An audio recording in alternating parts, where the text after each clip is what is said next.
So in this part, Patrick, we're going to talk about what's going to happen, so you know in advance what the techniques are.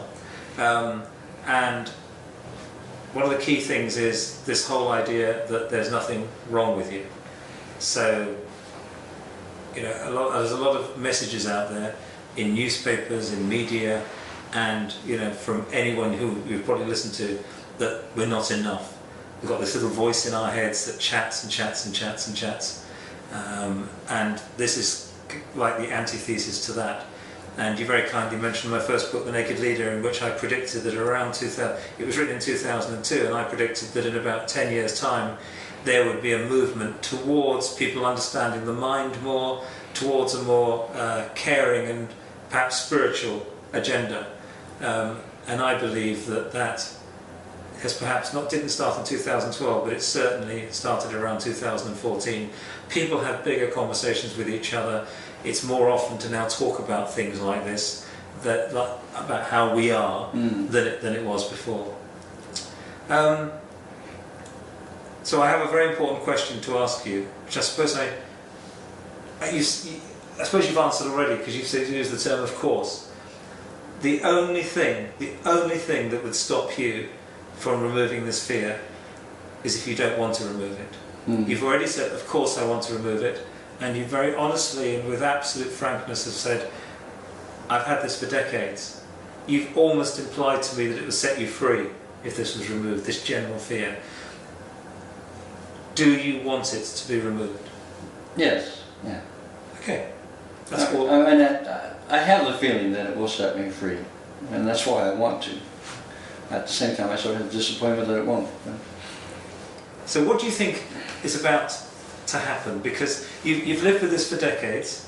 I'm just really intrigued. If you tell me what's going to happen, then I'll tell you what's about to happen. Okay? Well, I don't have a clue. If I knew what was going to happen, I'd have done it already. So, no, I don't know. And there's a powerful phrase. If I knew what was about to happen, I'd have done it already. And forgive me being quite emotional about this. There's a conspiracy out there from lots of industries to kind of keep us in our place and think these things aren't normal. It's not normal. The fear of doing things is not a... Let me put it this way, Patrick. Whatever your fear is, if I can use the collective fear, one thing I know for a fact, it's not a part of you. It's not a part of you. How can it be? You didn't have it on the day you were born. On the day you were born, you only had two fears, a fear of falling over and a fear of loud noises. Those are the only two fears we have. The only things, by the way, as I said in my talk, that everyone, psychologists, doctors, every professional agrees on. Those are the only two fears. So the fear you have now is not a part of you. And what's going to happen in the big session, the next session we have, session 4, is I'm not going to share with you how to overcome the fears that aren't part of you.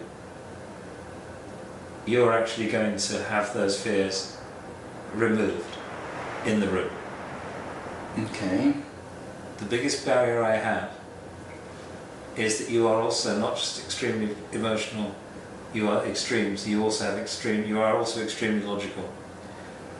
So I have to battle through that logical mind of yours, which keeps you safe, and part of which thinks right now, if I don't have these fears, is that going to affect my life in a negative way? Because they're so familiar to me, No, maybe that's all I know. No, I don't think that. You don't? No. No, I think if I get rid of the fears, it will be positive. Okay. I'm just also, besides being logical and emotional, I'm also skeptical. So. And the whole point of this is not self-help. This is actually, as I say, self-how. I want you to be able to do this for yourself. I don't want you to be dependent on me, on Naked Leader, on anything. I want you to be able to do this for yourself, to return to your most natural state. I think that what a lot of us do in life, Patrick, I don't know if you can identify with this, is we're looking for the perfect solution. A lot of us spend a lot of time. When I was at school, I was told my success was just around the corner. I wish I'd known which corner, Patrick. I could have gone straight there and said, "Oh, here we are, I'm done." Yeah. But no. Well, the other problem I've had, they've always said, you can be anything you want. I don't know what I want. Exactly.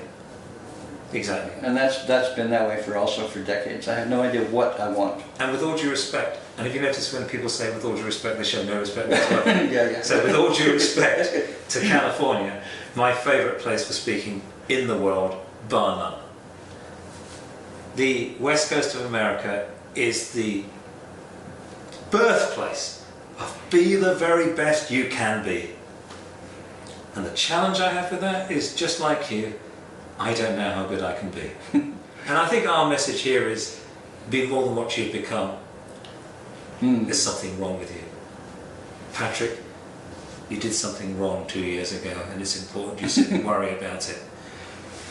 This message is not self-help. It's not be the very best you can be, and it's not be more than what you've become.